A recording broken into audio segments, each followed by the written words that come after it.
Hello, today is December 29th, 2010. We're meeting today with Mr. Gerald Hamilton at his daughter's home in Loveland, Colorado. My name is Brad Hoops. I'm the interviewer for the Northern Colorado Veterans History Project.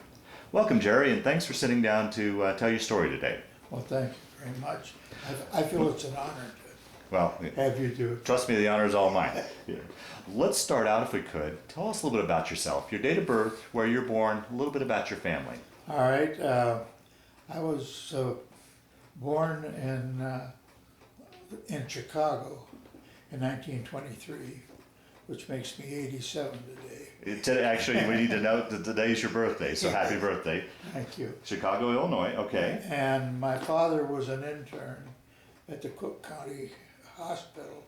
He had graduated from Rush Medical School and the University of Idaho, and then went to Rush Medical School in Chicago. And my mother,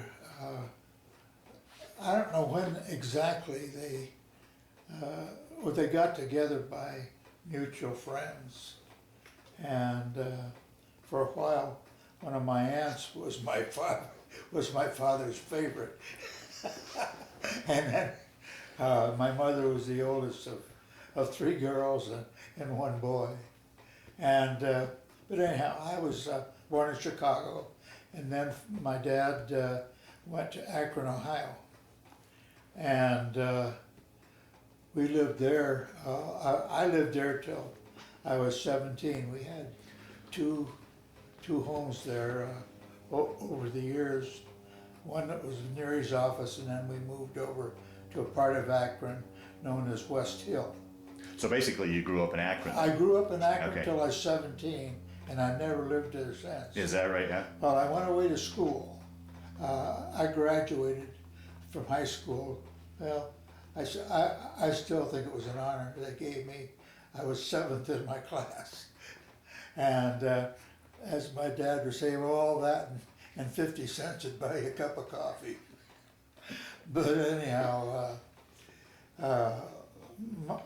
when I graduated from high school, my dad said, well, since you got a pretty decent grades, you can go to any college in the United States, they'll accept your credentials.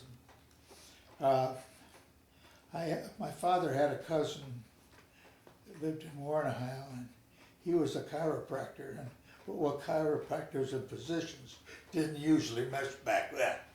But anyhow, my cousin Les, his father owned a jewelry store, one of the best in Ohio, I thought. But anyhow, Les married an oil heiress out in, and so he was a sort of a playboy, but he said, Junior, I was Junior, and then after my father, he said, Junior, the best place for you to go is Northwestern School, University. He said, you'll like it there, it's a good playhouse. And,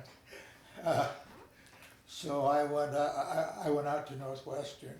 Which is back in Chicago, correct? Yeah, back in the Evanston, Illinois. Okay. Uh-huh. And I was studying pre-med, my father's a doctor. And I finished 3 years of pre-med. By that time, they had drafted my father as a doctor. Is that right? They needed him, and so they drafted my father he was a physician surgeon, but he never practiced surgery. He stuck straight with an old-time doctor going out and making calls at all hours of the night and morning, and he sort of got into obstetrics. He liked that, and it was pretty good. And he didn't have to work quite so hard, but I can remember he had a 5-room office, and 2 of the big rooms were just waiting rooms, and he'd have them lined up along the walls completely. Well, let me back up before we get into your military experience into another historical time period. How was your family affected? Do you have much memory of the Great Depression? How was? Oh yes, I was raised during the Right, Depression. right. And My father was, I think, a frustrated farmer. And his office was over a drugstore in this little suburb of Akron called Kenmore. And he bought some land. He wanted to have a garden. So he bought a couple acres from his druggist friend, where he had it plowed up and he planted it. And I can remember him bringing home a trunk full of corn. He said, "You can sell it for 5 cents a dozen, and if they don't have the money, give it to them." And wow. we went around in my wagon. It had sides on it. It was loaded with corn. I kept, well, my brother and I would go out, knock on the door, ask them if they want some corn. And they had a hard time believing it was free, but at least I can remember that. And but Dad would bring in a lot of vegetables like that and said, "You boys go out and peddle it and give it away if they want it." And so that's what we did. I can remember there's a boy across the street who was one of my good friends. His dad was a carpenter and was out of work. And it was pretty rough for them. And Jay is still living as far as I know. He was one of the men in my wedding. He was one of the gentlemen there. Well, I would imagine with the attitude your dad had about vegetables, he probably had that same attitude with his practice. I imagine he gave a lot of free care. Oh, probably at the time that he died, he had, I don't know, the church was packed by his parishioners, not parishioners, but his patients. They were just packed, and I had people for years coming up and saying how much they appreciated my dad. I know my mother, he was owed thousands of dollars, which he never got. And my mother, she had a collection agent. She said, "Don't be too hard on him." And so we were well aware. We had one of my dad's favorite expressions were taken from the play Papa Is All, which is Life with Father. That was the real name of it. And I remember one time when my grandparents came, we went out to New York and we saw that play. And there was a line in there that was given by the male actor with the father, "Ye gods, chicken every Sunday." And that's about the way it was at our place. Farmers would give him chickens and we were glad to have them. Yeah, and we had maids until I was 12 years old. Well, we had big houses. Having 4 kids, you're bound to. Now, where were you in that order of the 4 kids? I was the top. You were the oldest? Okay. I was the oldest of 4. Okay. And I think I was my dad's favorite. I think so. Well, I was the first to get anything, and then usually it was almost. I never needed for anything. Yeah. And I got most of the stuff I wanted, which is very nice. And we moved over to another part of Akron. Well, Dad had a chance to pick up a bootlegger's house that had just been built a few years ago, but before that. It was a lovely brick home, a great big one, French two-door type, and it was a gorgeous home. It's all brick and lovely tile roof, the whole works. And I was raised, I mean, I had, as I said, just about everything that I ever wanted. Yeah. And although my dad one time told me, he said, he was, one time we were back home after we'd married, he said, "You know, Junior, I never made over $15,000 a year my whole life." But we had everything that we needed. My mother was a very religious lady, and it would drive us nuts sometimes, but it was church on Wednesday night after twice on Sunday. Oh boy. And she was raised in in the Dutch Reformed Church, and I have to give her credit. She was a very lovely lady, and but cook, no. Yeah. She couldn't cook with the time. Well, that was my problem. But anyhow, I left when I was 17. So you go went up college. how was that? Just leaving home? Was there any homesickness or how was it? No, Yeah. I was ready to go? leave. Yeah. So And you graduated at 17, so that was 1940, so it was prior to the war. I graduated in 41. Oh, in 41.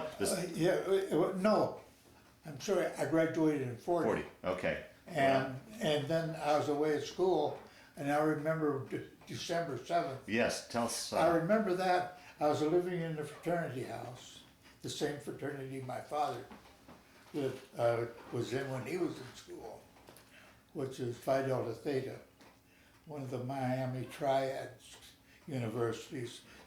Miami would be Miami University, and I think Ohio State, and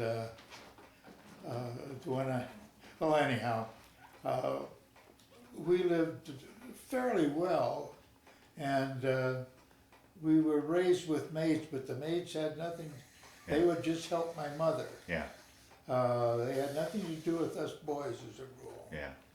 So back at you're at the frat house when you heard the report of Pearl Harbor. I was laying in my cot up the Sunday afternoon. It was a drizzly, rainy morning at Northwestern, and we lived up in the quadrangle of fraternity houses, and we heard the news that the ships were being sunk out at Pearl Harbor. And Northwestern had a fine naval ROTC. And a lot of my fraternity brothers were in that, and a lot of them jumped right from then right into the Navy. And I was exempt because I was studying medicine. Oh, okay.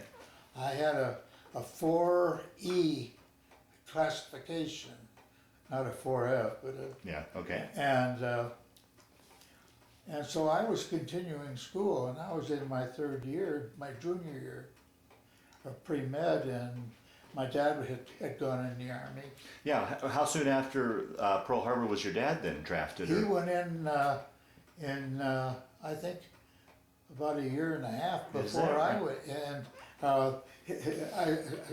he said, "Junior, I can't keep up with your tuition and living in the Army." Right, yeah. And he said, "I think you better." Well, he did a little research on it.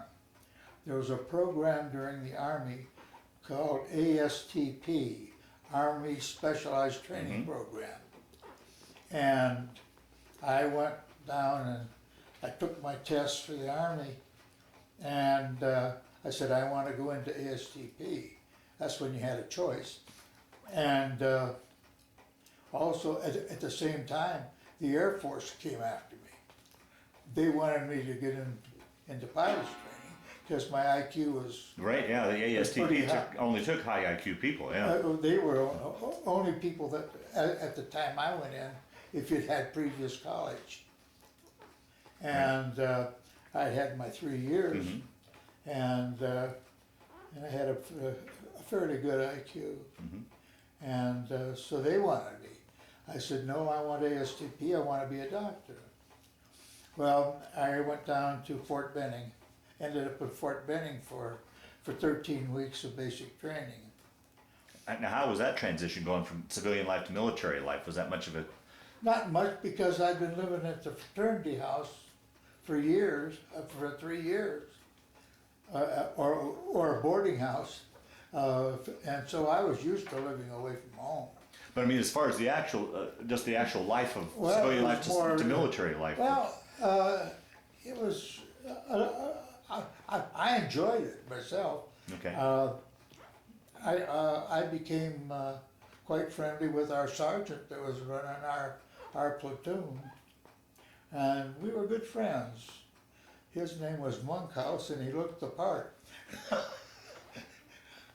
Now, there's no derogatory remark, but on the other hand, he wasn't the handsomest guy on the street. But he was a wonderful friend to me. And we'd go down to the PX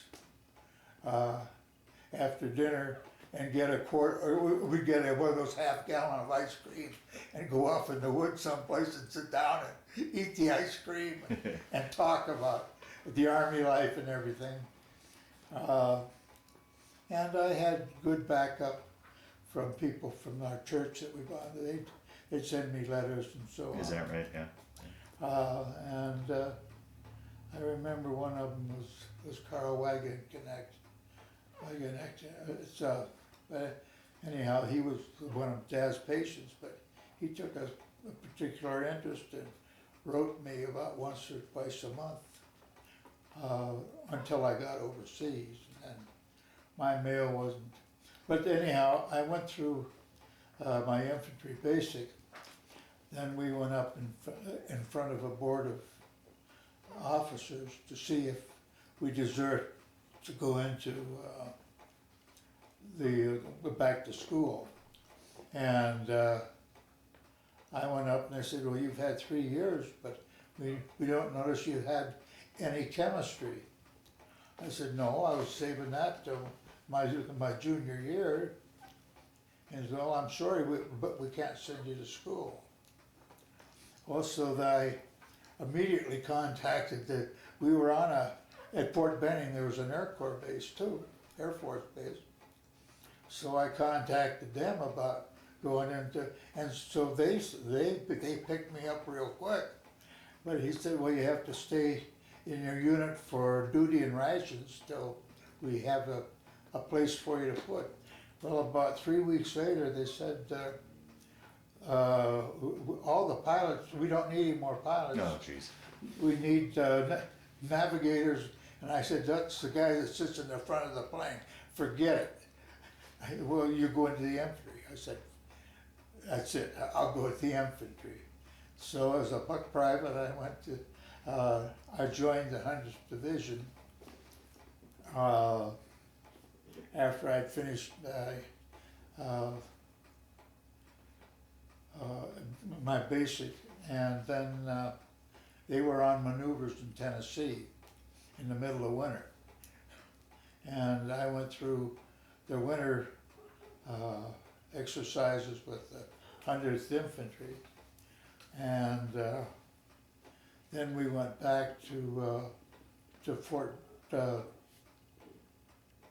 Bragg. That's in I think it was North Carolina.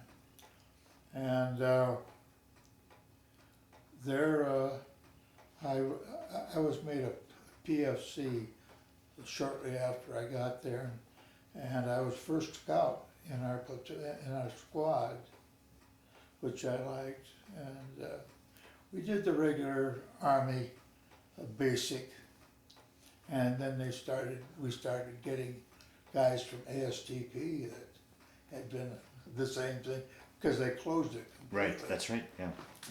They closed it completely, and so we were getting guys in there, and so we had some who were pretty sharp kids.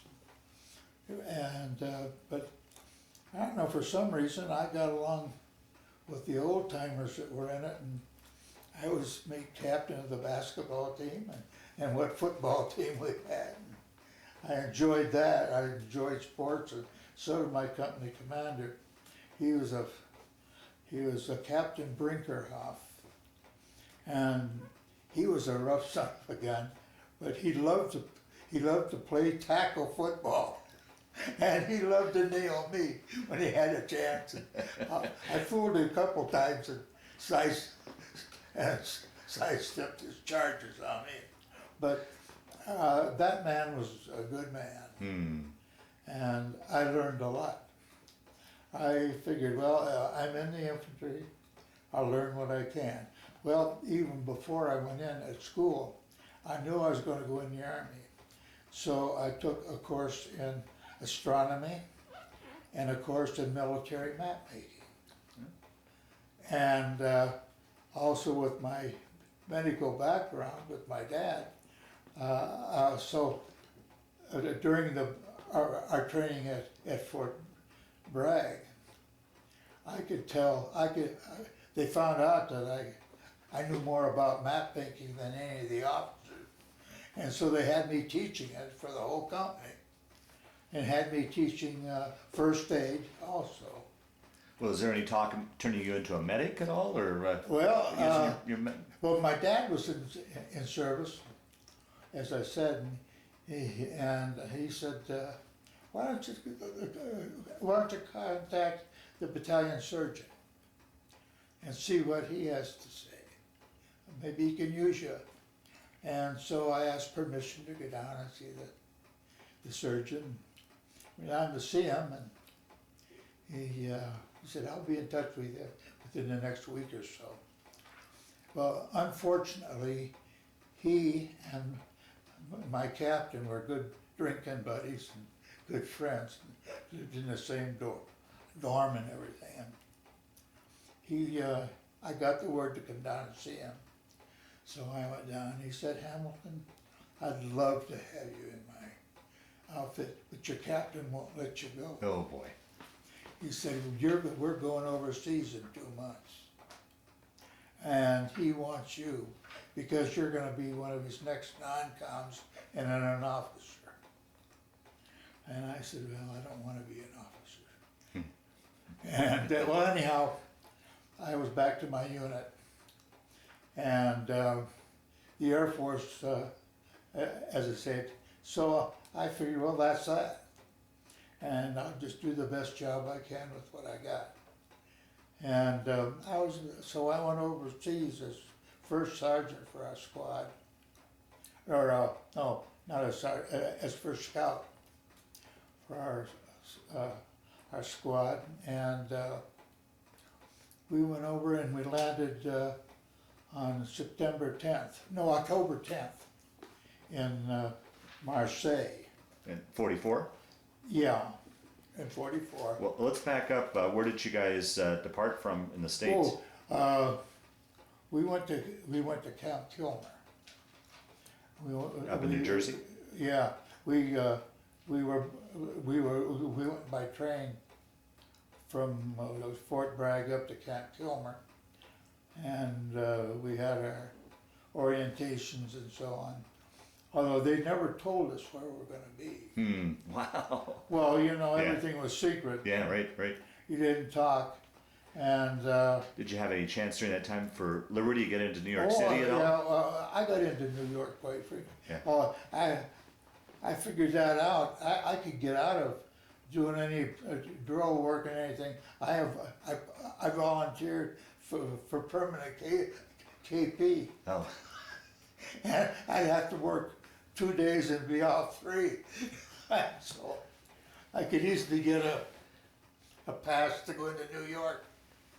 And which I did. Yeah. I wasn't completely stupid. And so then we went overseas from Camp Kilmer. Well, let's talk about that too. Here's a boy that grew up in the Midwest, landlocked United States, crossing the Atlantic. I've heard all sorts of stories about those crossings. Talk about that a little bit. Well, yeah, well, by the time I was 12 years old, I'd been in every state in the United States. Oh, is that right? Yeah.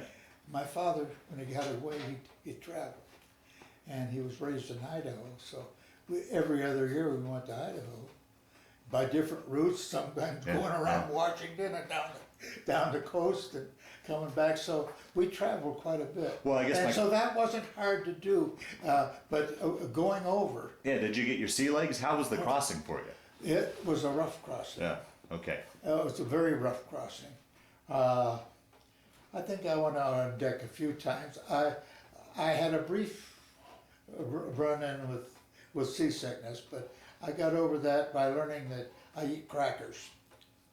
And that helped me get over it very fast, is eating the crackers. And so soon it dissipated. There was a lot of gambling going on, but I didn't get involved. I never was much of a gambler. What were conditions like on the ship? I heard they were Oh, pretty we crowded. were crowded. We had a room probably, well, just across the whole beach. I mean, we were on the, we were above we had one deck, and I think it was above the water line, I'm not sure. But it was rough, and the ship would come up and then bounce. Yeah. And most of the time, and I went out on the deck and I looked up and there was a wave coming. And it was just, I was in a little Liberty ship. Okay, yeah, right. And called the, what was that name? I know I came back in a Victory ship called the Eufaula Victory.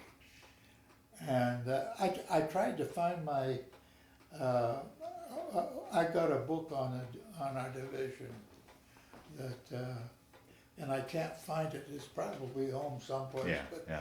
I've moved it quite a few Yeah, times. yeah, sure. But anyhow, it was a rough crossing.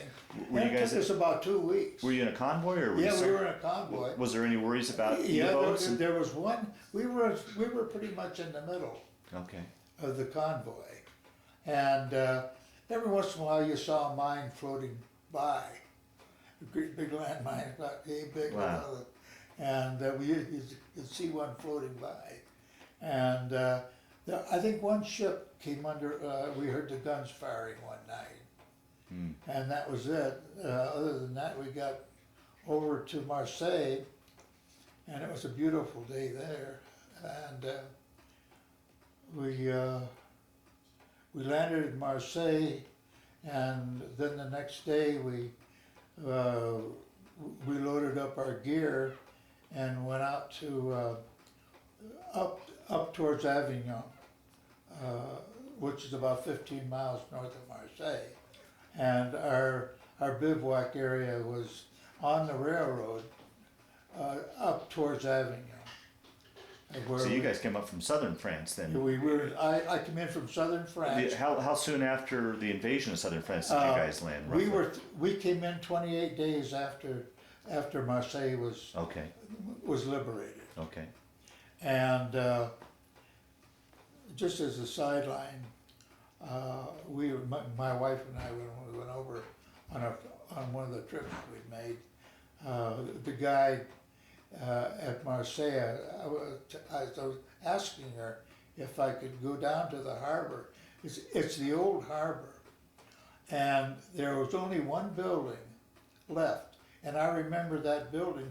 It was rubble all around it, and there's just this one building in the middle of all that rubble. Is that right? And cement and so on. When we were at the dock, and we marched past it, going out towards Wow. our bivouac. Wow. Well, when I came back, I asked her if we'd be seeing it. She said, "Well, we're landing in a new harbor, but you'll see it." And there it was. There was other with light colored stone, but this was a dark, aged stone. And she said, "That's a building." I said, "Well, I remember it."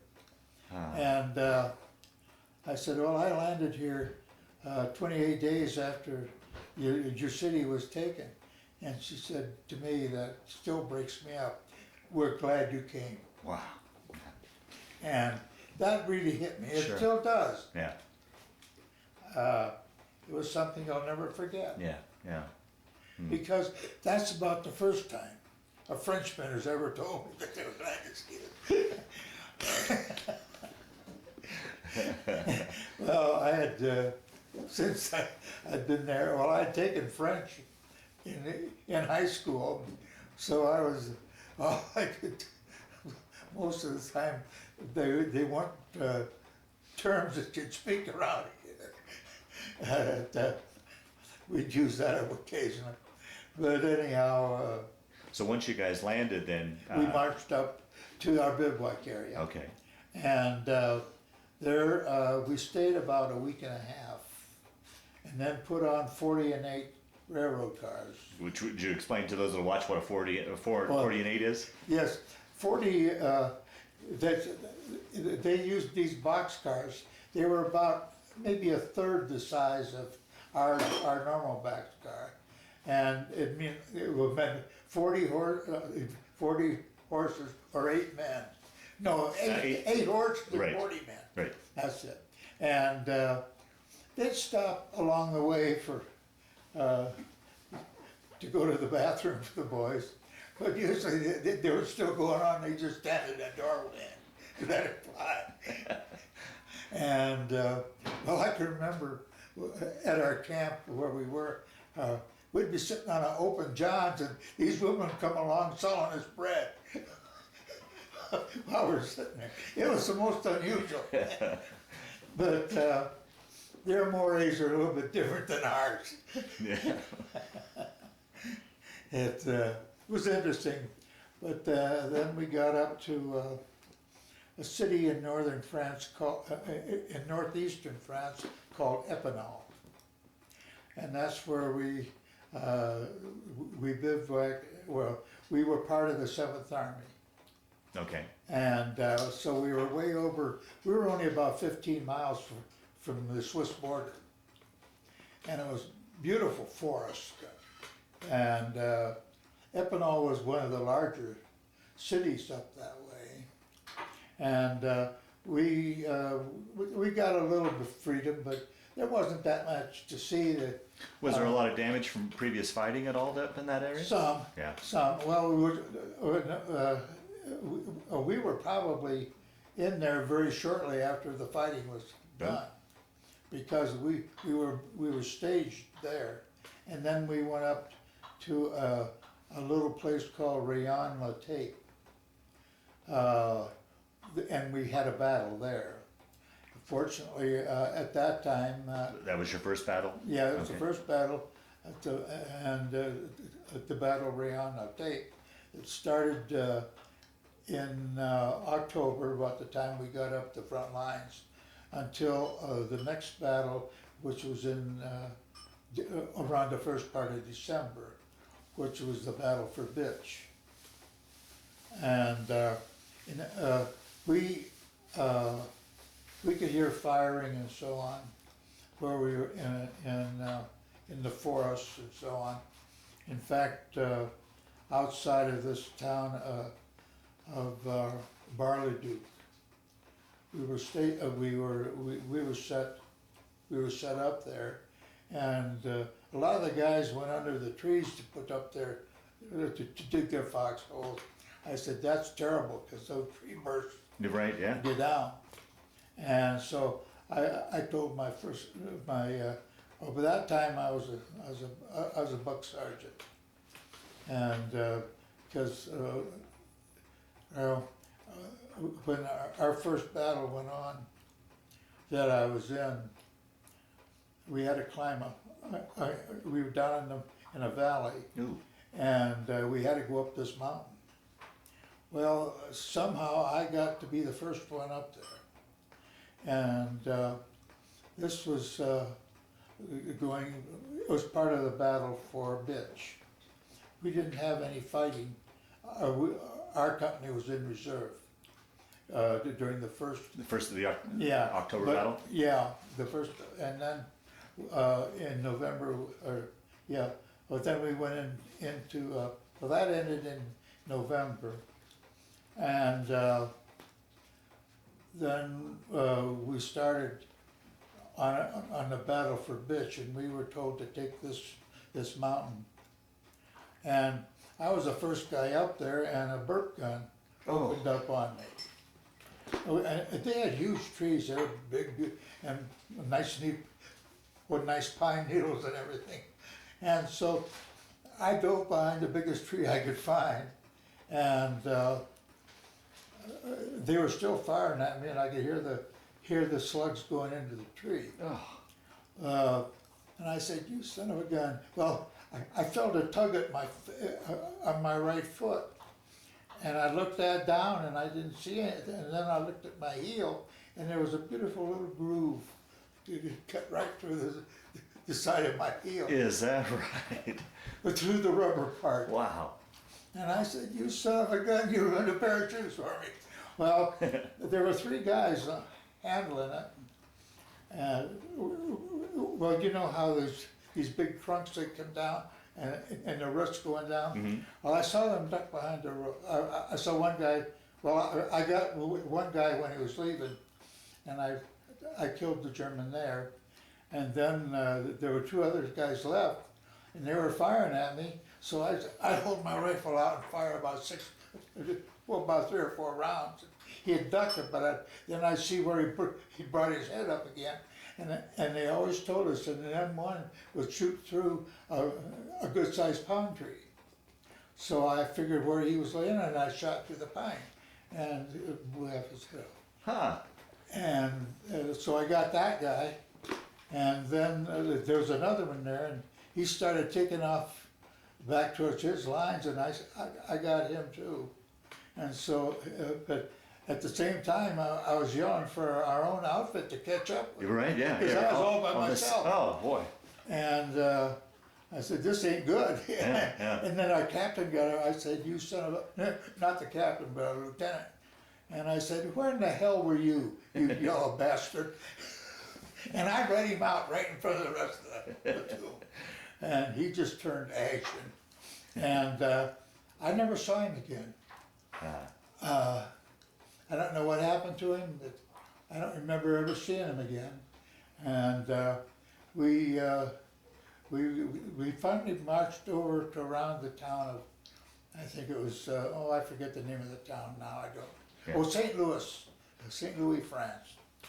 And we, there again,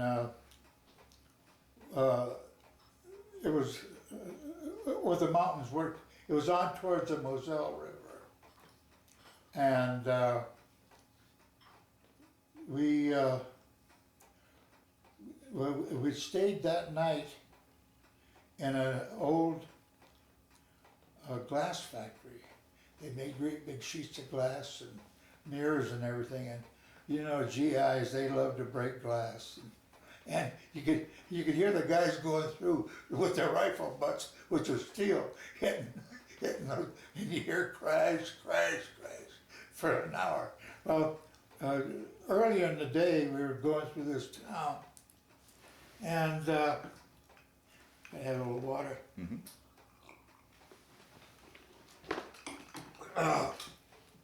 The people would dash out on the street to give us little pieces of bread and stuff, and they finally dragged me in to their home, and they took me through the house right into the mountain and said, we've been living in the mountains. And they had great big caverns and caves hollowed out where they lived, and they had all their sleeping facilities and everything in the mountains, in the mountain itself, Okay. Uh-huh. rather than on the, because of fire. Oh, sure. Mortar and shell Mm-hmm. fire. And they took me back into one of the little kitchens they had and sat me down. And I could speak a little French, Right, yeah. which helped a little bit. And one or two of them could speak English pretty well. And they said that their baker had gone to the next town and they were sorry that they didn't have any bread, but they handed me a pound cake. A beautiful little pound cake. And then they say, well, these caves are used for storing a type almost like gorgonzola cheese.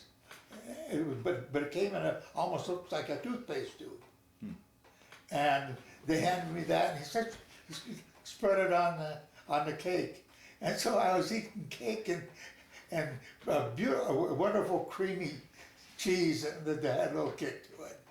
I loved it. Well, that begs the question: how was up to that point? What were living conditions like for you, as far as where you guys were sleeping? You were sleeping in foxholes, and how was the food? And talk about just general living conditions up to that point, during that time. We knew if they distributed any K rations or C rations. We were eating out in the field by ourselves. And oftentimes the guys would bunch together. It all depended how close we were to the line, whether we ate together or ate in our foxhole. And a lot of times I'd find a barn and burrow down in the hay. You always carried your one blanket, or they came out later with a sleeping bag, and they were, well, all you can say that they were a covering. They weren't exactly warm, but. Well, what were weather conditions like roughly during that time? It was snowing. Oh, jeez. Snowed, and then it would melt, snow and melt, and we'd have snow on the ground, mud up to our ears, and we'd march along. We didn't know where in the heck we were. I remember the day my buddy was killed. It was a wintry day, but it was melting, and it was colder than we heard some firing over to our right-hand side, and then later the same day, the word came down that the Sergeant Helmers had been killed. He was my buddy. He'd been in been in Africa. He went through the African campaign and was wounded there at El Alamein, and came back and joined our unit in the United States and went back over to France again. Now, was this the same guy that you would go out and eat chocolate or ice cream with in the forest? No, this was a different. Okay. The guy that was is a completely different. Oh, okay. I never saw him again after that. Okay. But anyhow,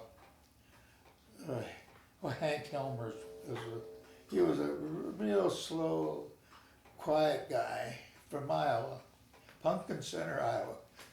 I remember we had planned that when the war was over, we'd get us an old jalopy and travel the United States. Oh, just go mosey along till our money wiped out, and then we'd work a little bit. Well, but that never happened naturally. Oh boy. And but it was nice to talk about it, and when there it's something to talk about anyhow. Yeah. Because I'd been over most of the United States by then. Yeah. And he's just a little old country boy, and a marvelous guy. He was the closest I came to anybody having a good friend in there. Because I realized it wasn't. Well, I guess I learned too much during my college years that I knew it was maybe futile, and I didn't want. Right. So anyhow, we slept that night in this glass factory, I said, near Barleydew, and then the next morning we went out to the front lines, and we were on the back side of the hill, which you normally do, and word came down the line, and I was on the end of the line to go find Company M and make contact with them. They were the next company on to our right, or to my right. And I said, which way is it? He said, just go find him. It's the word that came back, go find him. So I started off, and I got about, it was open ground, and very few trees or bushes on it at all. And we were in either above the tree line, or they made it into but anyhow, all of a sudden I went up in the air, and I don't remember a thing until I woke up. I don't know how long it was, but I heard the blast, and I hit to the ground, because I knew, and that's all I remember. Wow. Until I woke up, and I had what was known as a grenade launcher. It was an anti-tank grenade that we had with a little. They use a blank bullet to send it, and being the first scout, I hadn't given up all my rights to a piece of heavy equipment. And so I just taken this grenade launcher off my rifle and put the screw in the end of the power chamber. And I had my rifle in my right hand and with this grenade launcher that goes on the rifle in my left arm. And I woke up, I was laying face down. I looked to see if I had any mud in my rifle. That's the first thing I take care of is my rifle. And no, it was fine. Then I started looking, I looked out ahead of me and I couldn't see this arm. Oh, geez. I looked over there, I couldn't see it. The next time I saw it, it was sticking out that way and I was laying face down. It was out that way. I said, son of a gun, I had my arm blown apart. At the elbow. Didn't break the skin. It was complete dislocation of my left elbow. Didn't break the skin, didn't bleed or nothing. Well, usually when something like that happens, I get a little dizzy, you know. Sure. But I don't know why it didn't happen then, but I said, I'm not going to go find the company. I'm going back to my foxhole. Now, were you by yourself again? I was by myself, but going back to my foxhole, I had a first scout with me because I was a buck sergeant by that time. And well, I saw my arm, so I pulled it around, and I felt nothing. And I headed back. You think it's just because of adrenaline, or what? Oh, you usually don't feel it till sometimes later. Oh, okay. The shock. Yeah, okay. And so I ran back towards my foxhole, and as soon as I saw him, I said, George, get the medic. I said, I've been wounded. And I got back to the foxhole about the same time the medic got up to it. And I said, well, he took off my jacket and looked at it and said, well, there's nothing I can do here. I said, we'll make a sling. And you can go back to the command post and you could get a ride back to the aid station with the Jeep. I got back there and our company commander was there. He had a wound in his neck from a bouncing Betty. I don't know if you know what those are. And the shell had, part of the fragments had gone through his neck. And he said, what happened to you, Hamilton? And I said, I got it blown up by a landmine. He said, well, mine started from a landmine too. And I'm just going back to get it looked at. And I rode back in the Jeep with him. And he said, Hamilton, why in the hell did you have to get wounded? I was going to make you an officer. I said, no thanks, Captain. I'll see you after this, but I said, I don't think I'm coming back. And so I got back to the aid station and they looked at it and they said, you need a x-ray to see how it's laying so they could get it back. So they gave me a shot of morphine and loaded me on an ambulance there. They're supposed to take us back to a hospital. And I saw guys there with part of their foot missing, guys with bandages over their head. I said, I'll never bitch again. Mm-hmm. I have a lucky wound. These guys are permanently scarred. I said, I may get a permanent damage out of this, but I'm alive a lot better than they are, and I'm all in one piece. And from then on, I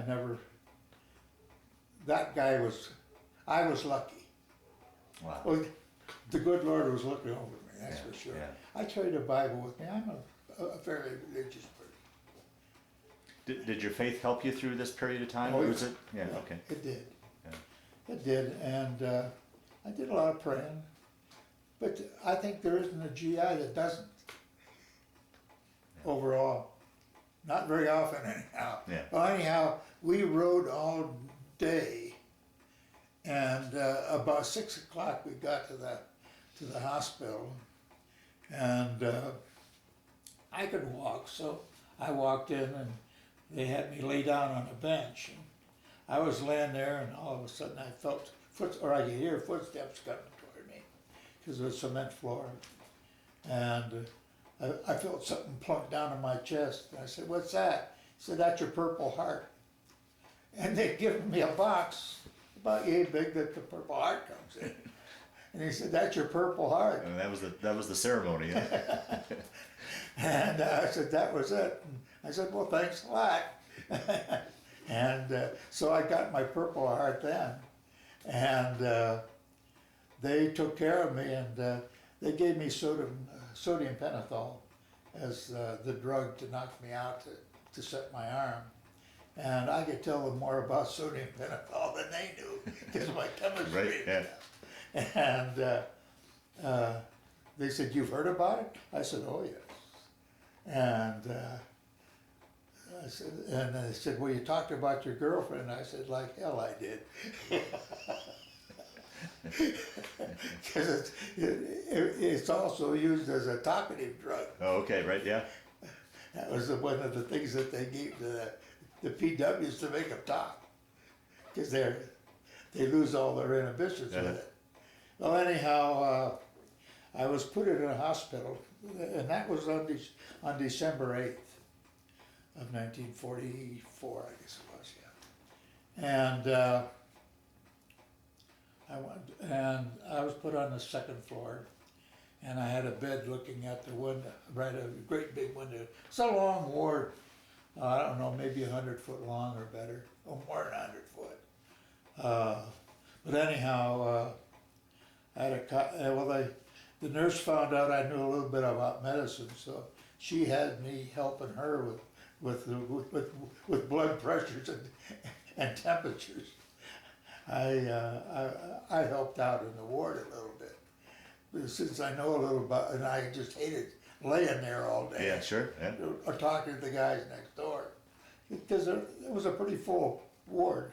Now this is back in France. Yeah, that was a big. We were back. I forget the name of the town, but it was on. It is now the headquarters for Lufthansa Airlines. Oh. One time we took my wife and I flew to Europe, and we flew on Lufthansa, and on their menu, it had a picture of this building. I said, "I've seen that building." Wow. And that was 25 years later. And I said, "I've been in that building." And then they told me where it was. I said, "Yeah, that's where that's where I was in the hospital." I'll be darned. Huh. Well, anyhow, our ward orderly, this was on Christmas Eve, and our ward orderly was on our floor. And we heard a lone plane coming in. It was a Messerschmitt.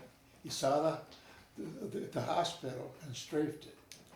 And I was laying there. I saw that plane coming at me with the 88 shells coming out of it, and I could see the tracers hitting the hospital. And then he went away after he strafed it once. And our ward orderly on Christmas morning went out to his bunk, which was in a tent outside. He said, "I can't sleep there now because one of the shells went right through the middle of my bunk." Wow. I said, "I was lucky." I said, "You sure were." And anyhow, then they started moving us out to Cherbourg to get on, and we went through Paris on New Year's Day. We were in the big Paris railroad station. I know the name, but I can't remember it. But anyhow, I had my head hanging out the window. I had a little compartment all by myself, and I had my head. It was a warm day, and a little kid was going by, knocking on the windows and see if he could. He was bumming cigarettes and candy, you know. And I said, "Well, what do you give me for some cigarettes?" And he dug in his pocket, pulled out a little French helmet, oh, a little bit bigger than my thumbnail. It was solid silver. And he said, that's off a gendarme's uniform. I said, I know, I've seen him. And it was one of the buttons off a gendarme's uniform. And he gave me that, and I gave him a packet or two of cigarettes. Wow. And at the end, well, a few years ago, my daughter Linda, she said, Dad, I would like to make a shadow box for you with your medals and everything, and some of this stuff. So I brought out my suitcase because I had taken a camera with me. Oh, wow. Over to Europe at that time, and I still have the pictures back in that. And well, I brought some that I wanted to, and I've been looking for that picture. On our way up to the front from Marseille, there was a German railroad gun. It had a barrel probably at least 50 foot long, and at the end it was about that big.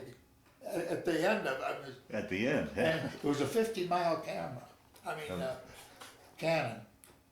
And I have a picture of myself standing on the end of it. Wow. On the railroad. We had stopped along the railroad tracks on the way up, and that's where we saw it. Jeez. And I wanted that picture more than anything, and I can't find it. I think when I sent my stuff out to Linda, it was in that box, and somehow it got lost. Yeah. got That's lost. too bad. But she had a bunch of pictures that she put in the shadow box. Well, anyhow, I ended back in England. And first I was in the hospital in southern England near Salisbury. And then I went to a R&R place up in northern England near Newcastle. And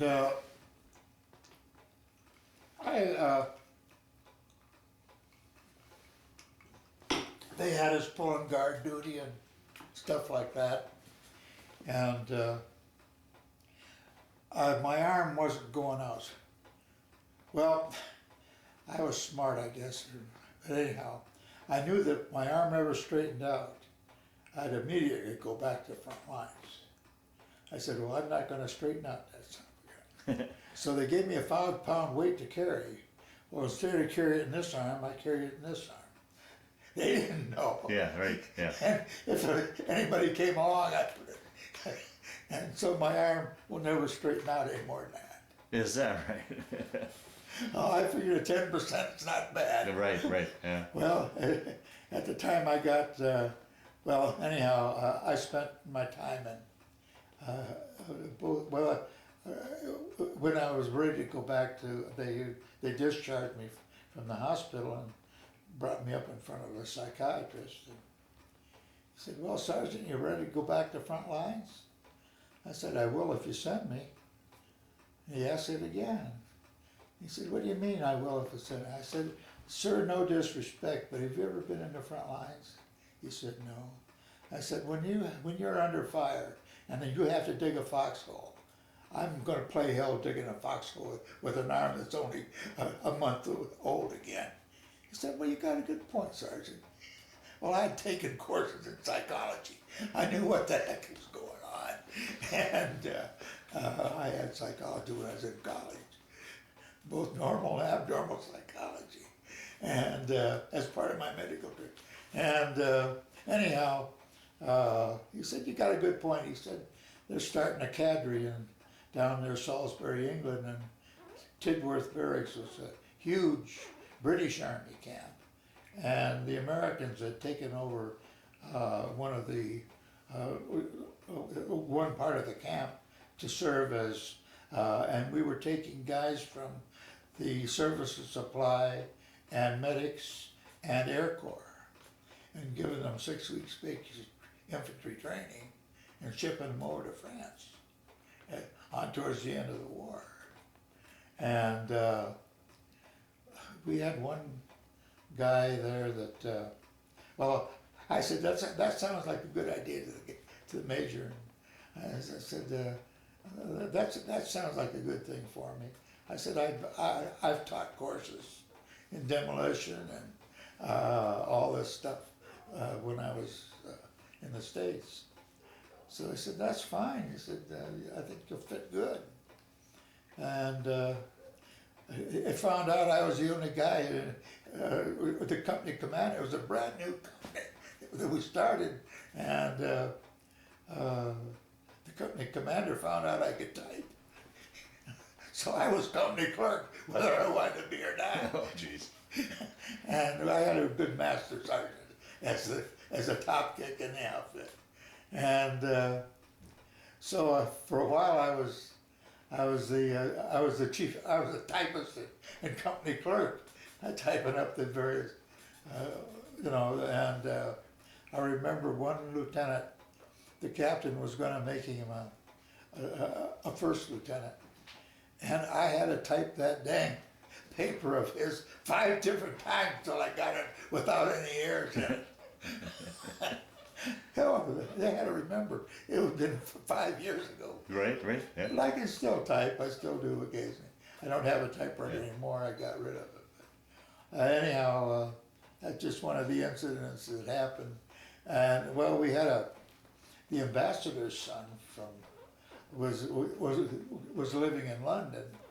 Had an English girlfriend and all this sort of stuff. Well, they drafted him, and they brought him down. Well, the second week he was gone. Went over the hill, and about a week or two later, we heard that his girlfriend had turned him in, and he was there. So they put him in the guardhouse for quite some time.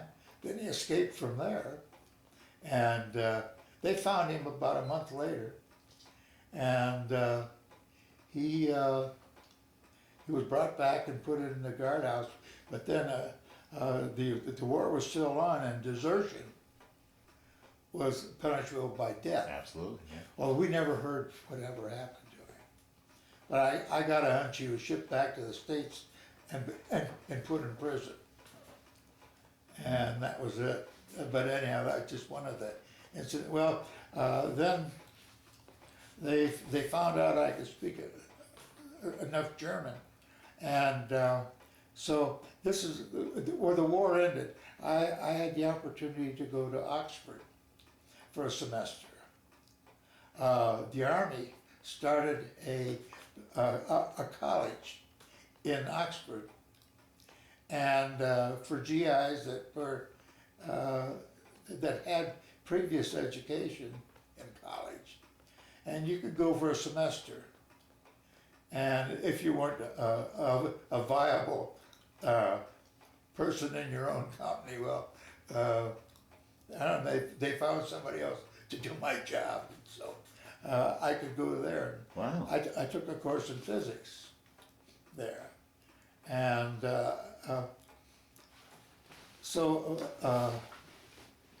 then while I was there, the war in Europe ended. That was September sometime, and anyhow, I finished out my semester, and we had a marvelous teacher, which I found out was the guy that wrote the book, and we were studying from his book that he wrote on physics. He was an MIT professor, and he was more fun. We even fired a gun in class to work out how fast the bullet was coming out of the gun. When it hit a wooden block, they swung on a pendulum, and you figured out. Well, you have a lot of different physical characteristics to study of how far it was and the weight, and then you could work back to the velocity that the gun would have. And it was fun doing that. We set up the demonstration right in the classroom. Huh. There's only 6 of us guys taking physics anyhow.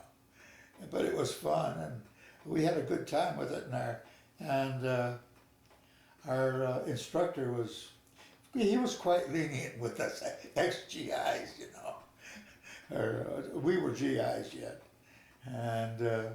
But anyhow, when the war ended, then when I went back to camp, they needed somebody who could speak a little German. I stuck my hand up and I said, I had 3 years of German when I was in college. I know a little bit about it.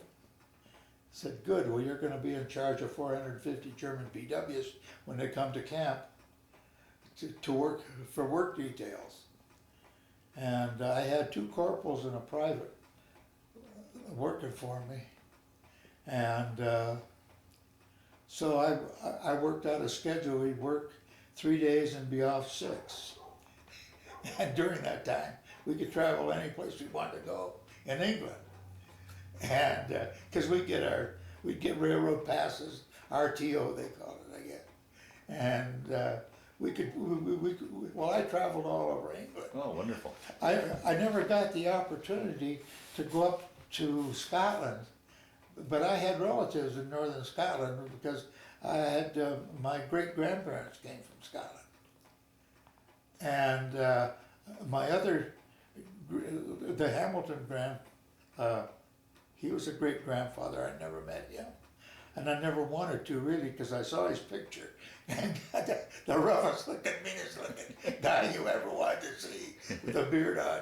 He was a first mate on a sailing ship, and sailed quite a bit from Newcastle to Tenerife, and as a first mate on a sailing ship. And finally he jumped ship and got on a ship for the United States and landed in New York and rode the steamboat up the Hudson River to Albany, or Schenectady, and then across the Erie Canal and went up to Rochester, and then got on a boat going down through Niagara Falls to Lake Erie, and landed in Cleveland, and got a job on board ship again as a first mate. And for a while they were hauling flour out of Erie, Pennsylvania, down to Cleveland, and coming back they'd carry iron ore down to Cleveland and flour coming back. And he did that, but my dad was a very good writer, and he wrote a log of all his experiences. Wow. And I have the book I have his diary. Oh, wow. And well, my children know that I have it. Yeah. Both my girls have gotten histories of my activities, just like we're doing today, only I did it on a tape recorder. And anyhow, they'll get that one. I have it with all my, I've gone through 3 passports already. Wonderful. And my wife, this happened I'll finish my army in England. And then we'll talk post-war. In England, I was in charge of these German POWs, and some of them were cooks, some of them were gardeners, and I found a couple guys who could who could do haircuts. So I opened a barber shop, and I opened a tailor shop, and we got a sewing machine, and so the guys would. So I had the Germans making the guys or fitting their jackets and making caps and all this sort of stuff for the different. And I have both my summer and winter caps were made by my tailors. Is that right? And they would. We had those Eisenhower jackets. Well, I have my original one, and it's a little difficult getting on nowadays. I have all my ribbons and badges. The most I found out later that I found out a guy that was when I was going to Rensselaer, which is it's the first engineering school in the United States. It's earlier than MIT, and it's located in Troy, New York, by Stephen van Rensselaer, the old Dutch patroon. And I went there, but one of the guys that was working in their ROTC was the guy that was in our same battalion. He was I think a second Louis in our battalion. When you were with the 100th? Yeah. Is that right? And he recognized me before I recognized him. I'll be there. And he told me, he said, you know, you can get, you have the Bronze Star. Our whole unit was given the Bronze Star for their battles that they did in Bitche. And so that added, but I didn't know it when I was ready to get, it had been another 5 or 10 points for getting out. But now, during this time when you were running back in England and recuperating and running, taking care of the POWs, were you able to keep in contact with any of your old buddies from the 100th, or any idea where they were, or what had happened? I had no idea what, I could read some, but they never put down the, I had no close buddies. Yeah, okay. I was pretty much of an individualist. Yeah. Which was good and bad. After Frank, or after Hank was killed, I didn't want to make any. Yeah, fair enough. Yeah. I didn't want to make any. Yeah. I was probably closer to my first scout than anybody. His name was George McKnight, and he came from up around, someplace in Iowa, or Minneapolis, or Minnesota. But I lost all contact with it. And how about on the opposite end of things? How was communications back home as far as? I had good communication. I was engaged when I went overseas. Oh, okay. Well, we kind of skipped all over that. We need to go back and talk about that. How that came together. How you met. Well, I was going to Northwestern. And during my second year, I had, see what happened. Oh, what did I lost my train of thought here for a minute. Meeting your bride-to-be. Oh, yeah. I seen this girl on campus, and there were, I think, 8,000 kids on Northwestern campus. But I saw this girl during summer school. And I said, I gotta meet her. And then she was gone, and she'd gone back to, my wife had gone to McMurray College in southern Illinois, near Springfield. And she was getting her degree and also getting a Bachelor of Science for nursing. Well, anyhow, she was gone, and I didn't see her for a whole semester or so. Then all of a sudden, in the winter semester, I saw her again.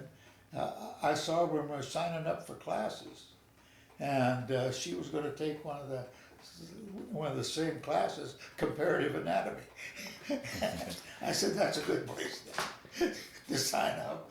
And so I made sure that I was in the same class as her, and also that I would sit close to her, and I was sitting right in front of her, because she was always had girlfriends, but no boyfriends. And she sat right behind me in class, and I was at the same dissecting table with her in laboratory, and we were taking a course in comparative anatomy. And so I got to know her. I called her up one night in January, and I said, this is Jerry. Jerry who? Uh-oh. And I said, Jerry Hamilton. Jerry Hamilton. I said, yes, I sit across the table from you in laboratory, and I sit right in front of you in the classroom, in the lecture hall. Oh, that Jerry. I said, yeah. I said, yeah, I'd like to take you out to go ice skating or to a movie. Because Northwestern had a couple ponds just south of the quadrangle for classrooms and real nice ice on it. And so she agreed to go ice skating, and that didn't turn out. She called up and couldn't make it. Uh-oh. And I said, well, what about a movie? How about Saturday? Well, I'm busy Saturday night. What about Saturday afternoon? And she said, yeah, there was a good movie called Hello Frisco with Betty Grable and John Payne. And we went to that. Well, our first real date, I said, how'd you like to go to the Edgewater Beach Hotel? Glenn Gray is there. The Edgewater Beach would have very good name bands, either there or down at the College Inn, down in, or the Blackstone down in Chicago. And so we went to the Edgewater Beach, and we went down. We had dinner, and then we danced and so on, and we talked, and it was colder than the Dickens that night, and we were standing on the elevator to go back up to. She was going to go home to her home up in Kenilworth. No, she was going to go on campus. Anyhow, we finally got the train. It stopped, and I walked her over to the sorority house, and I gave her a kiss goodnight. And since that, I had the opportunity years later to read her diary. And I read about that night, and she said, that's the guy I'm going to marry. Is that right? Oh, wow. And she had it pegged out. She said, that's the guy I'm going to marry. Wow. And so we became real close on campus. And we went out, not on a lot of dates, we'd go to movies and stuff, so on. And because I did pretty good. My dad was sending me $25 a week of spending money before he went in service. Well, that was cut down to $5, and so I had to be careful with my money. And anyhow, she realized what the story was, and we went out. Sometimes we'd study over at the library, and then sometimes we'd go for a hot chocolate or something at the college. Let's see, at the Huddle, it was called. It was a meeting place for all the fraternities and sororities. We'd go and you'd get hot chocolate or coffee, and they had some wonderful cinnamon buns that were very good. But anyhow, we became very serious, and she still had a year or two to go for her degree in both nursing and her BS degree, Bachelor of Science. And so when I went in the Army then, she could do all that. And my parents had closed their house in Akron, and my father went down to Fort Hood. That's where he was Texas. stationed. That's where he was stationed then. And my mother and brother, one of my brothers and my sister moved down there. My other brother went in the Navy, my brother Howard. And my brother Jimmy was home, and he became a very excellent basketball player, and was all city in Akron and all this sort of stuff. He was first studied to be a minister, and after his first parish, he found out he was told to go plow instead of go preach. And he went into all kinds of social services work and did that for his whole lifetime. Habitat for Humanity was one of the big ones. He became the top dog in Poughkeepsie area for Habitat. And I saw very little of him. Unfortunately, I did one thing that they say not to do. I lent him money. And I never heard from him for 15 years. Oh boy. And we finally made up. His daughter, one of his daughters, was getting married. And he said, "Uncle Jerry, would you please come to my wedding?" Yeah. And I said, "Okay," and we made up. So getting back to you and your wife, so then you got engaged before you shipped out, or? I had, my uncle, who was a jeweler in Warren, Ohio, I said, "We'll go down to see my uncle and he'll get some rings for us." So she came home with me from school for a week or so to meet my parents. And which she did, and we had a nice time together there, and we went down to Warren, and we picked out her wedding and her engagement ring. And she said, "I don't want them now," and I was going to pay my uncle, I think, $50 a month until it was paid off while I was in service, which I did. I paid it off, and he was, I think, he's somewhat surprised. I said, now I'd like to. I was getting ready. I knew I was coming home, so I said she ought to have her rings now, and so he sent them to her, and she could wear. Well, she couldn't wear her engagement ring when she was in the hospital. Right. As a probie, and so she wore her engagement ring, and we had, oh boy, we've been talking. Keep talking. And yeah, I was going to ask about that. So telegram. I'll ask you about that here in a second. So it must have been a tough time when you guys had to depart. Yeah, it must have been terrible to. Well, she went back to her home. She lived. Her father was the chief construction engineer for the city of Chicago. All the public building, the huge sanitary district, it's in Chicago. He designed and built it.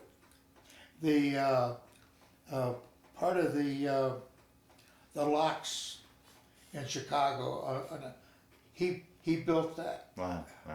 He has his name on a number of plaques. You know, he was a top-notch engineer, and he got me into the same school that he went to. And so I knew I was going to have. Well, anyhow, when I came back. Well, let me ask you before you go. Before you come back, you guys had to depart. I mean, it must have been tough to. Well, but she knew I was going, and I knew she had a lot of schooling yet to do. Yeah. So. Well, the day I want to ask you too. I wanted to ask you about your mom, but until I found out you were engaged as well. How was it? Did they ever, after you got back from the war, did they ever talk about what they were feeling with you over there in harm's way, and particularly when they heard that you were injured? Well, when I was injured, the army sent them. I think that I was killed, but they got my letter. I think the day after they got the telegram. Oh, so there was just. So they knew I wasn't dead. Yeah, well, I'm sure for that 24 hours it had to been pretty rough on them. Yeah. But they knew I wasn't dead, and I was alive, and everything was. So I never wrote my. I wrote them maybe once a month. I was more interested in writing my wife to be, and I kept And she kept letters coming to me almost once a week, if not.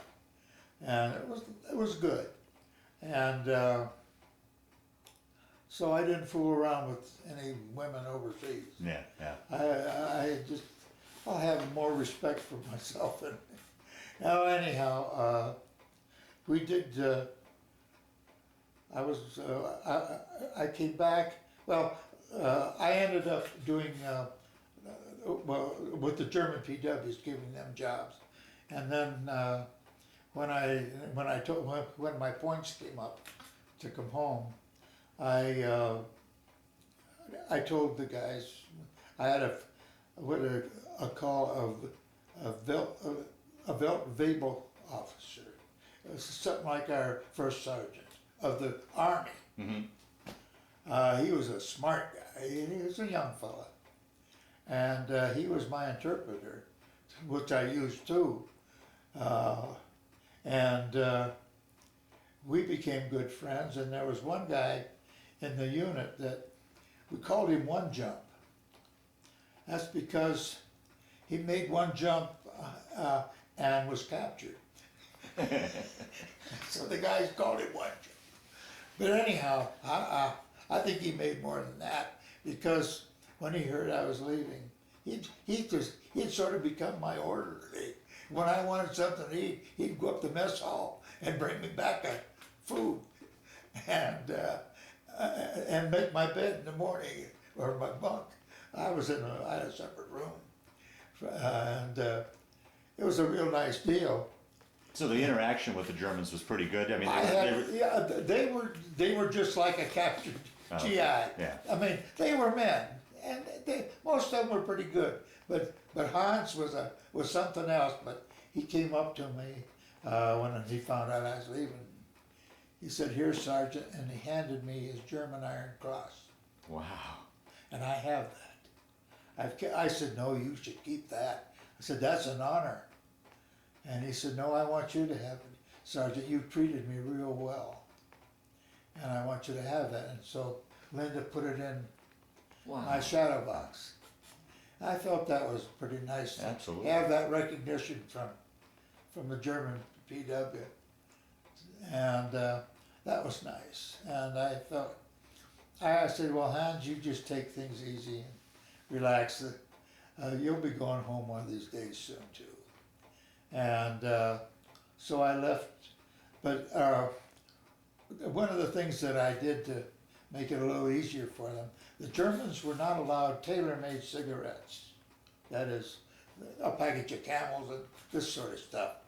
Well, I had a buddy who ran the PX, and I had the money that was coming from the barber shop and tailor shop. Well, they couldn't keep English money, and so they'd give it to me. And I'd buy them cigarettes from my buddy and give them the cigarettes which they could smoke around our camp, but not in the German compound. And so oft times if a certain officer was on, he said, "We're going to be strip searched." And they'd hand me their cigarettes. Sometimes my pockets were bulging with packs of cigarettes. I said, "You make identification so to make sure. I give them back to you tomorrow morning." And so I had a good relationship that way. And I was good to them. Yeah. And I think they enjoyed my camaraderie too. Obviously, to be given that. And so anyhow, I left England in the middle of January. 46. 46, and came back. And there again, we had this was on the Eufaula victory. I don't know where they found that name, Eufaula, but anyhow, it was a victory ship, but just a little bit bigger than the ship I went over. But anyhow, we came back. We had to go down by the Azores because there was a tremendous storm north of that. And we were, what happened is I was moved to a different camp, which is still part of Tidworth Barracks. And that handled GI brides, or GIs, the women who married Okay. GIs over in England Gotcha. and France. They would be processed through this outfit. Well, I had charge of all the details, working around this camp and everything. And I did that after I came back out of Oxford. They put me into that job. And I think I'd taken a course in German up there too. So I knew my German pretty good by then, I thought, but I've lost it now. But anyhow, we were handling that facet of the, I was up at this brand new camp, beautiful buildings, everything, and the GI brides were in another building, and they were, you ran into all kinds of women there, but we had very little to do with that. There weren't too many GIs at our camp or in our barracks up there. We only had maybe 20 at the most GIs, because the cooks were all German and all the workers were German, and just the company commander and so on that ran that camp, and some of the doctors who would process the women. They all had very strict medical requirements and so on.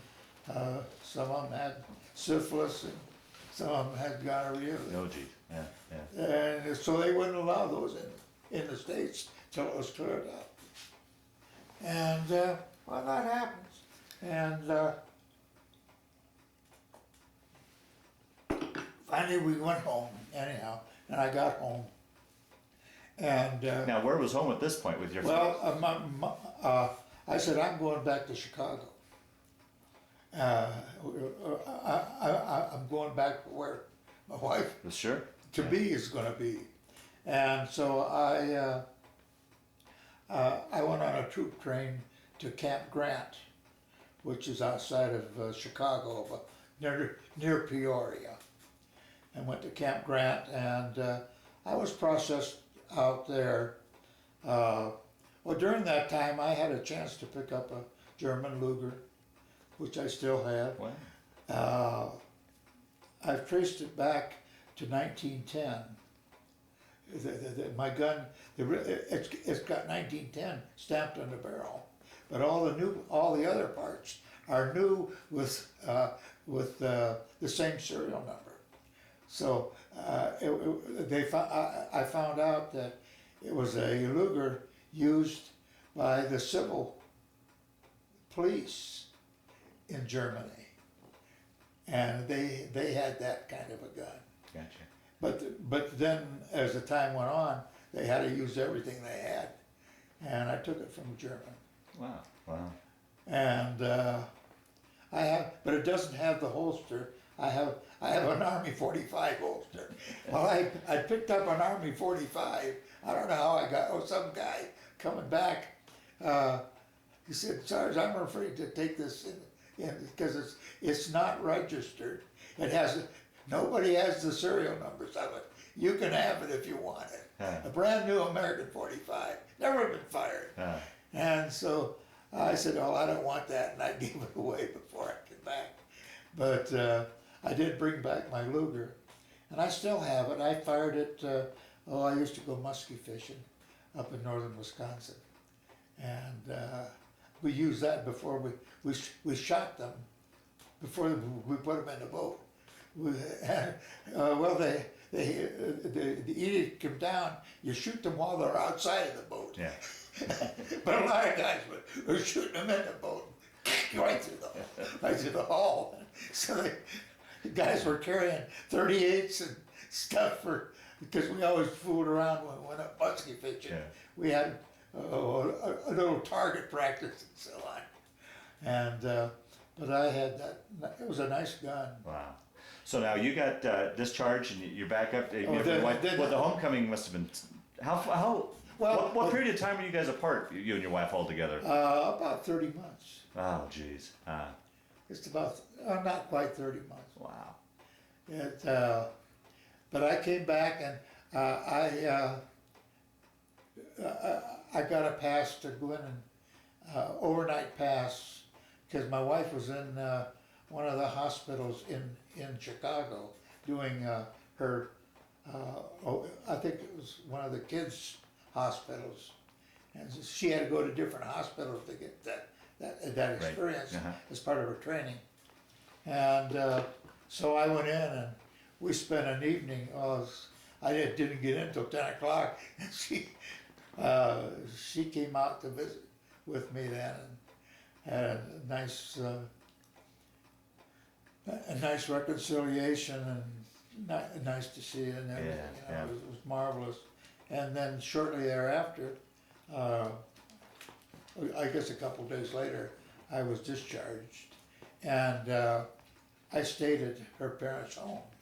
And her father and mother lived in Kenilworth, which is one of the North Shore towns. Coming from Chicago, Evanston, Wilmette, Kenilworth, and a couple other cities to get up towards Racine and so on.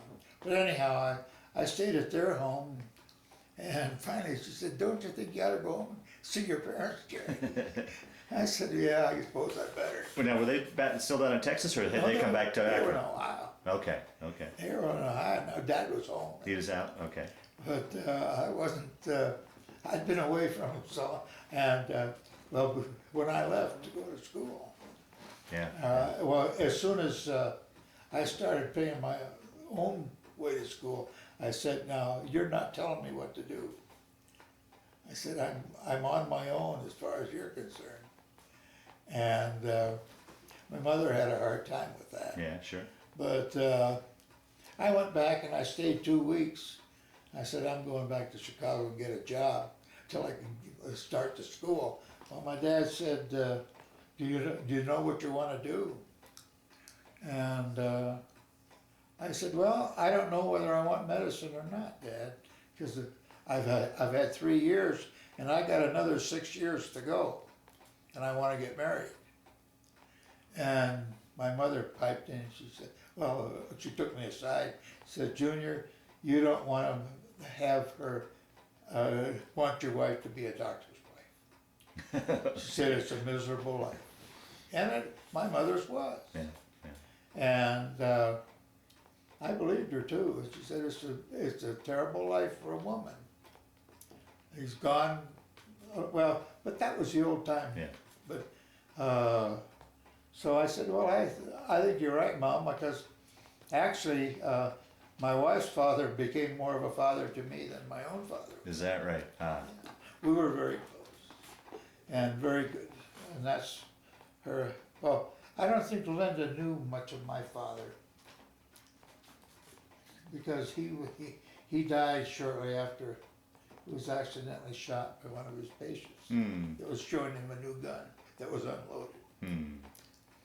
And, but anyhow, I went back to Chicago and got a job with Baxter Laboratories, in their laboratory, because I have of my background in chemistry and so on. Worked in their laboratory, and we were making drugs there in their small, this is before they became a huge international company. Wow. And I finally told them I was going back to school. They said, "Well, you sure to come back, because we got a job waiting for you." And but I never went back. Well, I wanted to go into engineering after I talked to my father-in-law.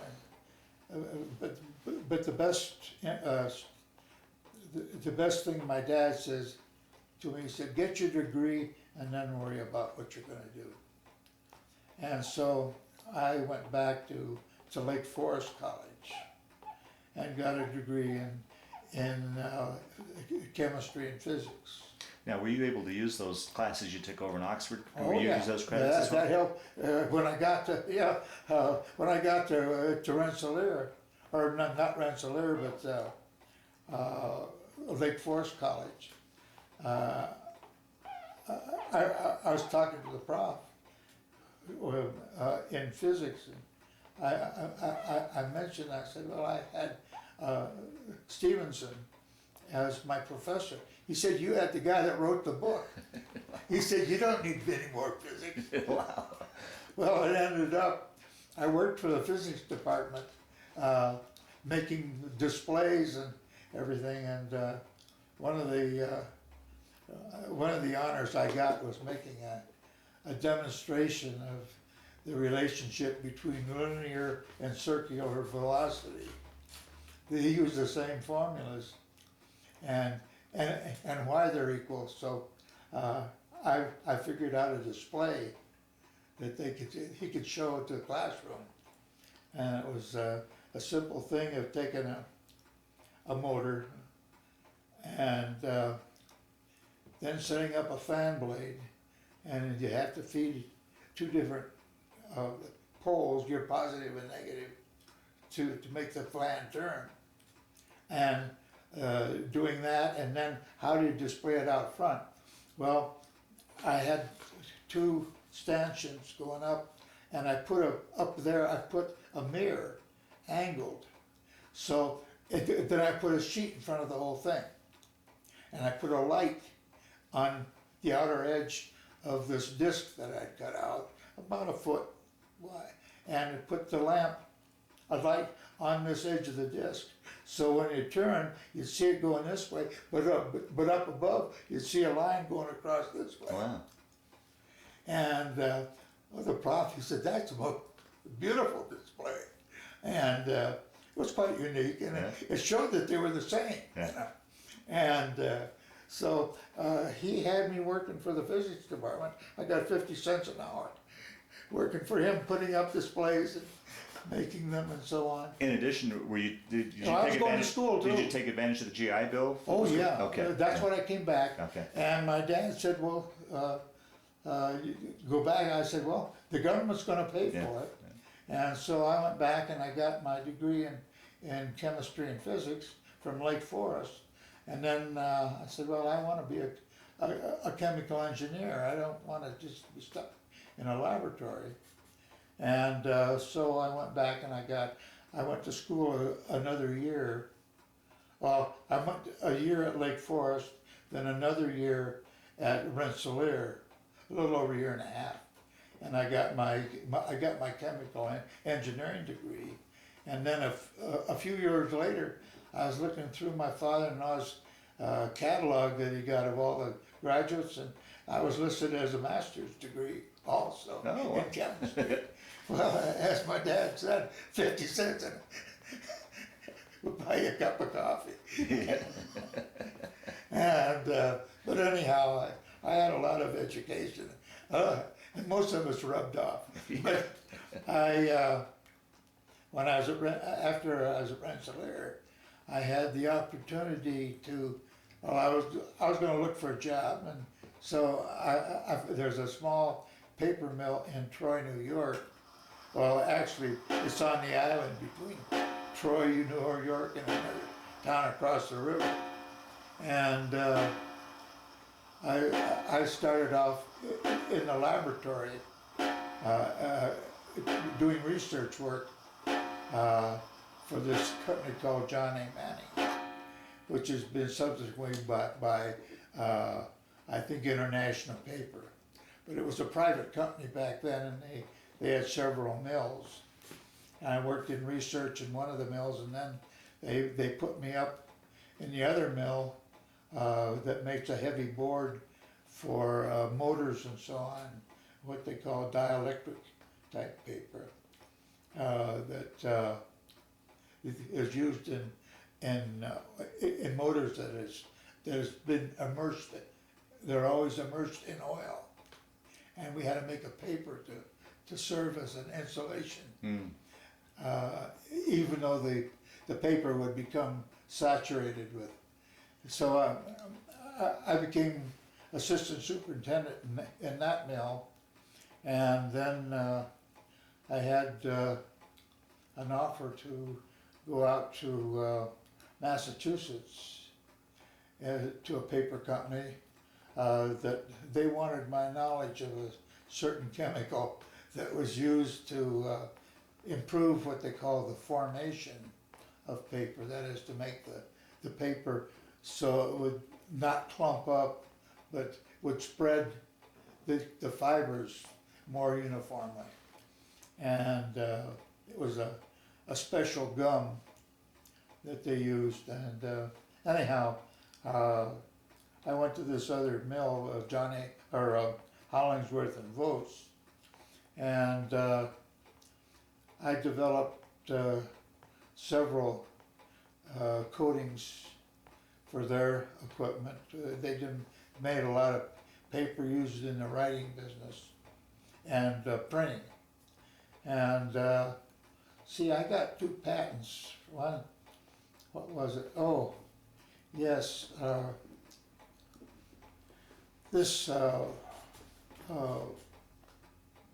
They made a paper that could be used for filter paper. And they made paper for Fram Filter, this mill, they were down in Rhode Island. And I made what they call an integrated paper. I developed a new, they had a secondary, what they call a head box, so that after the basic paper was laid out, and it was still probably at least only 5 or 10% fiber, and this other stuff would come in and would build up so that the fibers were intertwined so that you had a greater density in the paper.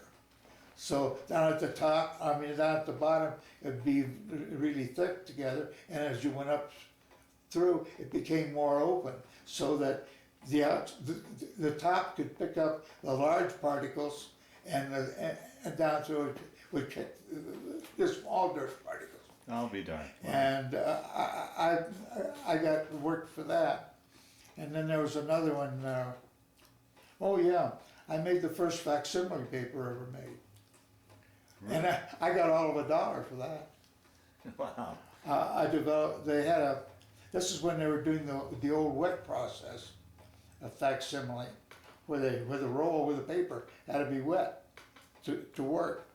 And I developed a wet strength that wasn't attacked by this very strong acid solution that they saturate the paper with to get to printing.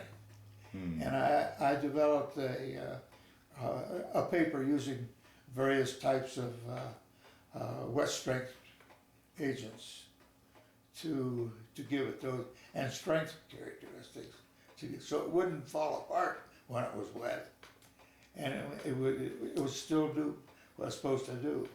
And I got a patent on that. And as I said, I got $1 for each of them. And now they're both worth a lot of money. Oh, sure, yeah. But now somewhere along there, I take it you guys eventually got married. oh yeah, we got married. Sure. I got out of the Army in February, and in June we were married. So June of '46. Yeah, June of '46 we got married, and my wife still had some more college to do, university work, but she was finished the end of. No, she worked. She had another year to go, or almost a year, and we were. We lived first on a 3rd floor, and we had a single room in the 3rd floor of a rooming house, and we weren't supposed to cook, but we had a little hot plate when we were together. Or she'd come home, or that's what I called it. Yeah. On the weekends or whenever she had time out. We're only a half a block from the railroad station, so I'd meet the train, and it used to be that her mother, she'd call us up and say, I'm sending up a casserole on such and such a train, and she'd go to the train station and hand this porter a casserole, and he'd deliver it to us. And we'd meet the train up in Lake Forest, and so oftentimes she'd make a big casserole. Well, the only refrigerator we had was outside the window. And so either we had to eat it all or take a chance. But it was pretty skimpy. They had one of my favorites was that there was a jar about that big filled with noodles and stuff, and noodles and chicken, and we'd make that, we'd put that on toast, and a lot of times that'd be our dinner. Wow. And sandwiches, I'd take sandwiches to school and eat in the cafeteria that they had there. Because I didn't have any, well, I thought I was rich when I come out of the Army. I had $800 in bonds, and I cashed them in. No, I don't know. Well, see how, I'd get $105 a month from the Army because I was wounded. Well, my wound only paid, my 10% gave me $13 a month, but I paid that, that was paid by my GI insurance, and I still have my GI insurance, and it's worth $19,700 right now. It just went up over the years, because I've kept it, but then when I was classified by the government completely disabled, because one year when Linda was coming out, she wanted to go to Denver to school. There was a school, Greeley, that was a good, that had the teaching or the courses she needed. She wanted to be with the handicapped kids, and she did that for 34 years. So yeah, let's talk a little bit about your family. You have got two daughters? Right. Well, anyhow, we got married in June, and I worked for this John A. Manning paper company for several years, and they made me the assistant superintendent at the Southern Mill. Well, I knew it'd be a long time before I'd even get the superintendent. What I was looking for is a job as technical director of the mill. And they were sort of bringing me along, but youth is impetuous. And they weren't moving me fast enough, I didn't feel. So I contacted another paper company, and they said, we'd love to have you. Boom, I moved over to Massachusetts. Yes. And there were 4 of us research chemists. I was an engineer. I had my engineering degree, my chemical engineering degree by then, and so I did a lot of work in the mill, when the laboratory in the mill was, when a guy took a vacation, I was made the head chemist of the mill when he was gone, but he was a young fellow. I knew that I'd have a long time there. Now, did you spend most of your career in the paper industry? I was in all except, well, when I was at Manning in Walpole, Massachusetts, I had one of the peddlers come by that was a chemical company called Colloids, and they had their big plant was in Newark, New Jersey, and they had a satellite plant up in a little town in southeastern Quebec called Granby, and they had a plant up there making chemicals for the Canadian market, mainly in the mainly for the textile trade. Well, I knew very little about textiles, but I knew paper like the back of my hand. Yeah. And so they wanted somebody up there to run the plant and also do sales to the paper company. Well, trying to sell, I should have researched it more, but anyhow, I did get into the, well, I sold chemicals and I tried to, and I didn't like my boss. I was told by the office man, he said, you know, your bosses, who happened to be a vice president, is stealing this company line. So you ought to be careful and get out of it. Yeah, yeah. And so I did. I started looking for another job. And I joined Kimberly-Clark down in the States. Well, there again, they wanted to, I'd done work in coatings and so on for paper. And I was well versed in coatings of all types for paper. And so I joined the Technical Papers Division of Kimberly-Clark. And I worked for them for 18 years, or 19 years. How many years did your entire career span? Did you? Well, I worked another 7 years beyond that, and I retired in 1979. I had to. I was, one time, when Linda wanted to go to college, she found out that Greeley had a good education system for what she wanted. So we brought her out here to look it over. And we also brought our skis. Well, she talked me into skiing. And so for my 5th time down a ski hill, I went down Arapahoe. And that was the last time I skied. Uh-oh. Water skiing. I love to water ski and I can't water ski anymore. Oh, boy. Because of my leg. And I'd injured my left leg.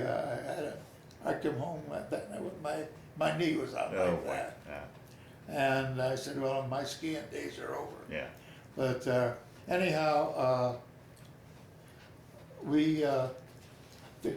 our kids were both born out in New York, in Troy, New York. And then we moved to Massachusetts. Then we moved up to outside of Montreal, on the western part of Montreal Island. Hello, Cider, how are you? And after I came back to the States, I worked for Kimberly-Clark, and I became a sales manager there. And I didn't like being a sales manager, but I was selling a synthetic paper made by Mitsubishi and shipping it to the United States. And Mitsubishi was calling the prices. I said I'd never sell at that price to the business. I would, because I knew the coating business, and it was a good material. It would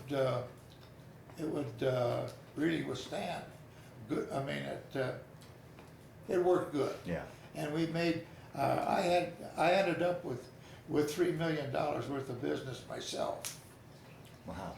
I developed it from about 1 million up to 3 million over the 20 years. And I was more or less of a sales engineer. And I would go out and work with the other companies. Well, what I would do, if I got an idea of something, how our paper might work in another industry, I kept a set of Thomas Registry big books around it. Every so often I'd go through the books and see if I could figure a way where one of our special design papers would work in their operation. Mm-hmm. And so I got into bookbinding, I got into automobile manufacturing, I got into flocking, where they make specialized flock for on aluminum doors. They got a little strip run down the door. Oh, and 9 times out of 10, it was flocked onto our paper. Is that right? Yeah, it was a special latex treated paper. And I got into the bookbinding industry for binding both the outside cover and so on that were coated. Well, the biggest one I had was the Encyclopedia Britannica Junior. Wow. All that was put on our paper instead of fabric. and it was about half the price. Well, that stuff sold for 27 cents a yard anyhow. They sold it by the yard. And, yeah. Sounds like you had a fascinating career. Oh, it was fun. Yeah, yeah. That was fun, but I was gone. I missed my kids growing up. We lived in Neenah, Wisconsin. Yeah. And then I worked selling this other product for Mitsubishi, and none of the guys that I called it could use it. It was too expensive, and so we just closed that. Kimberly Clark closed it, and their management had an idea that nobody would be downgraded from their salary, and they tried to get you going even or maybe up a little bit. Well, they had a hard time finding anything because I was making pretty good money then, and after 18 years, so on. But then they put me into another division where they were selling the squeak out of paper. In other words, they took the paper liquor after they cooked it, and it was made into a product that was put into the clay industry for making stronger tile and bricks. And there were 3 salesmen for it that covered the country. Well, in my other business, I covered Europe. I had a big company in Europe that was buying my paper for one of their applications. But the suppliers to the automobile business, there were about 8 of them. General Tire, Textile Leather, that became General Tire, but they would put vinyl or plastic. Oh yeah, that's the other thing I got. I got a patent for the first strippable wall covering made by Columbus Coated. Made by Columbus Coated Fabrics. And my first order from them was 1 carload, $120,000 of paper. And yeah, that's what the other patent was. And our house up in Wisconsin on the lake, I papered the bathrooms, but it was a bright orange. Which was good in the bathroom. But that's what the other one I got a patent for. And so then it became, I injured my leg again, and I had to retire. Retire, yeah.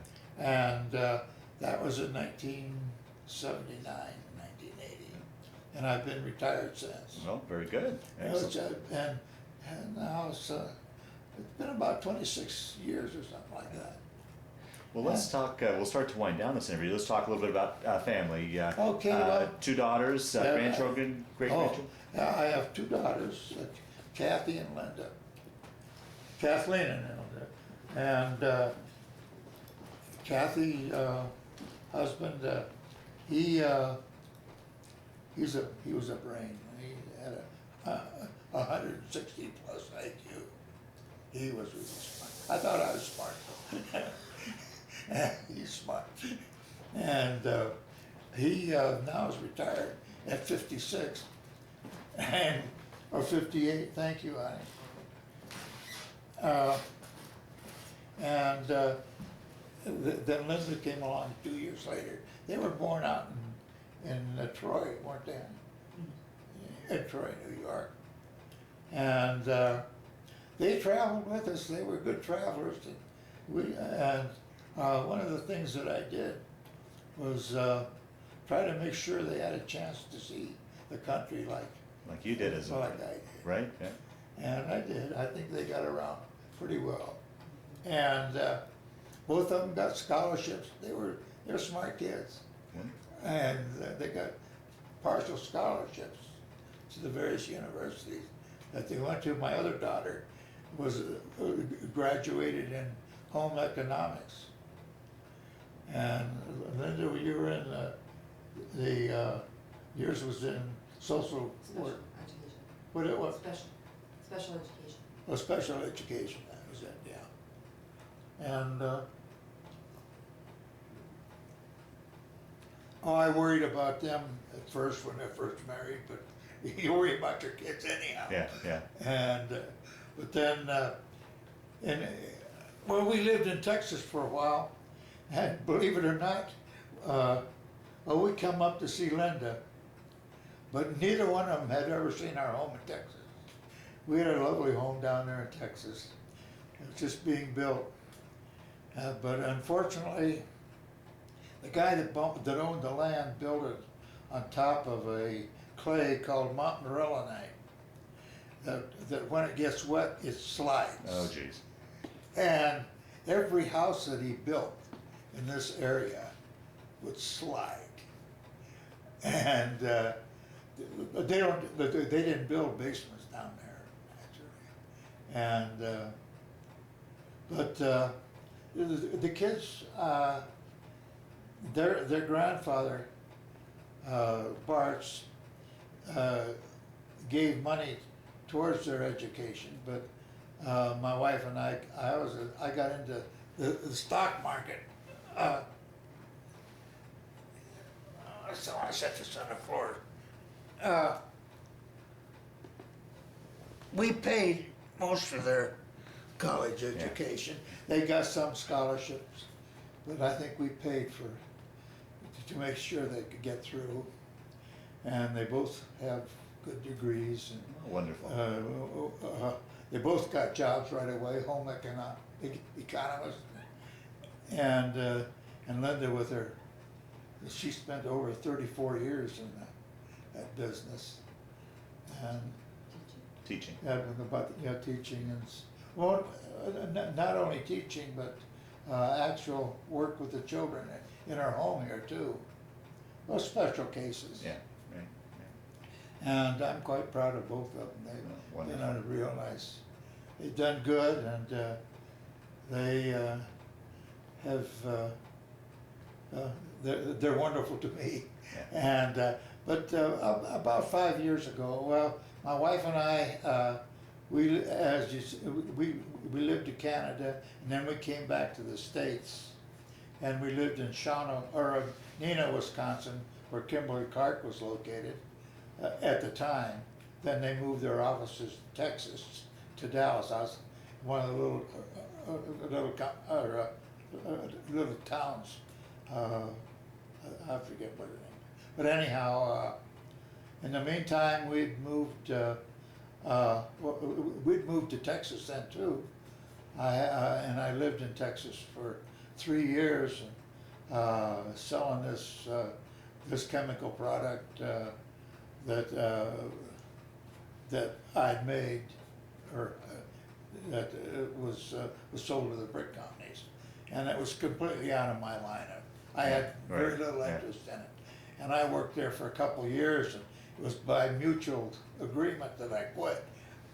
And I figured, well, I was only, I wasn't even 60 yet, and I figured, well, my wife said, "Are you going to retire?"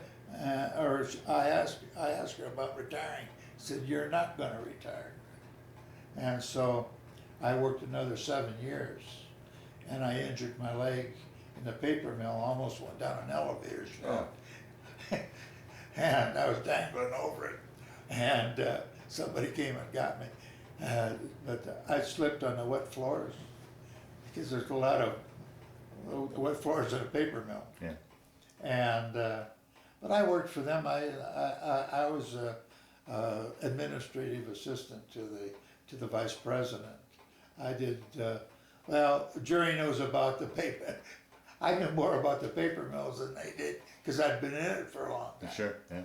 And we finally, by mutual, well, when I fell, that was done. I was done. Right. Sure. And so the government said I was completely disabled, and we then moved out to the lake. We sold our house in town in Shawano out to the lake, and I built a real nice home, Oh, nice. about 3,000 square feet, and I had a small navy for the kids. We had 5 boats, and we got by pretty good. And then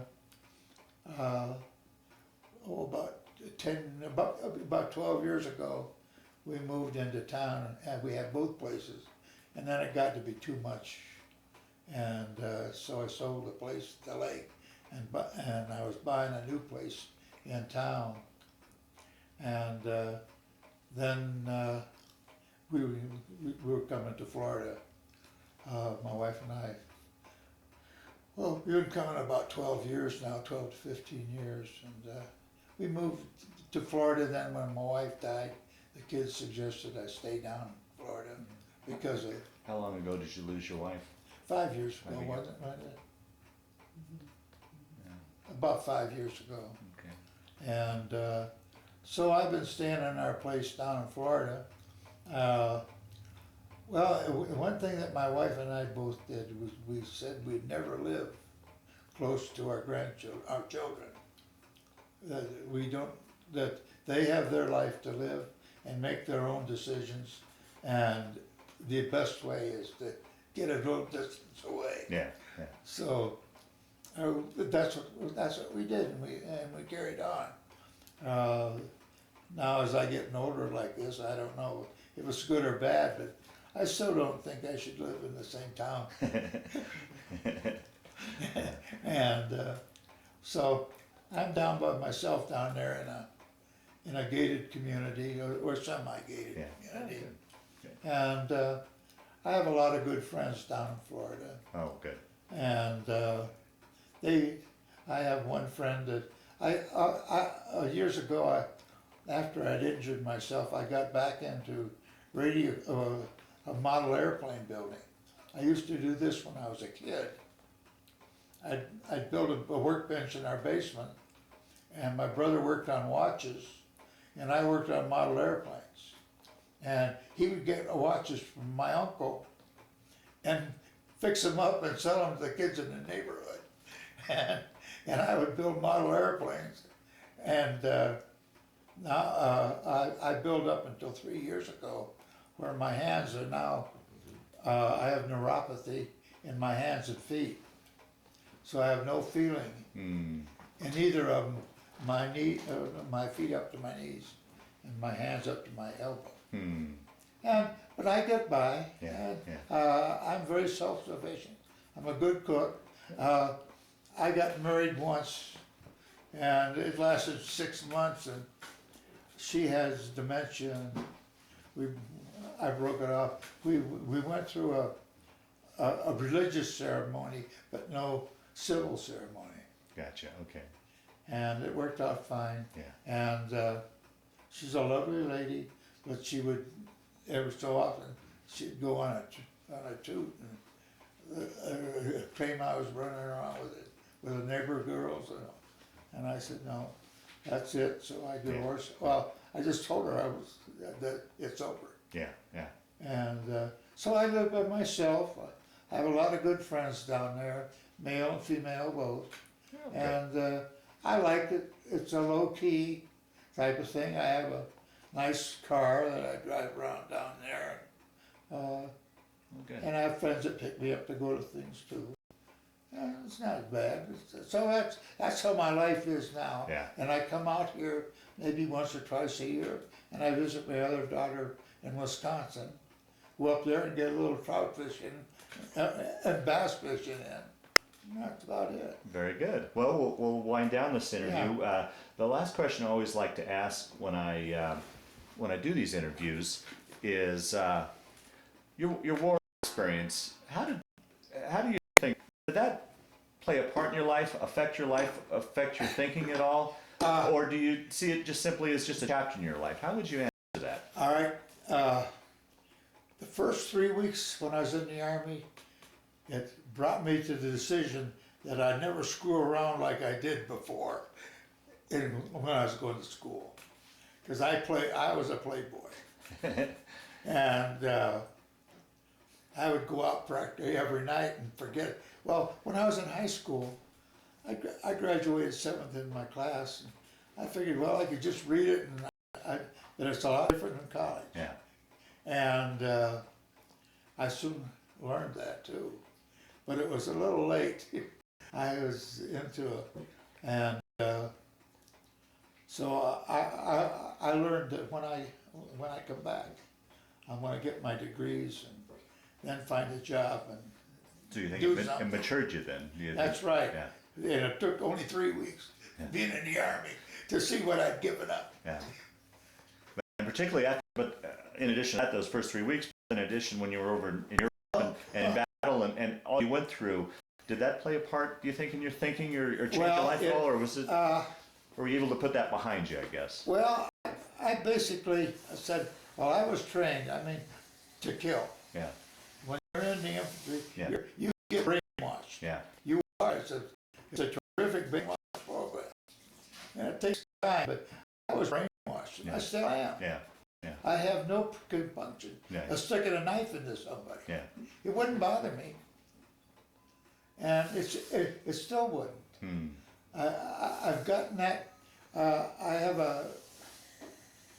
I forget what they call it, but I'm just not completely social. I don't make friends very fast. And you weren't like that prior to the No, service. You were sounded like yeah. you were very social. Yeah, So that well, changed. And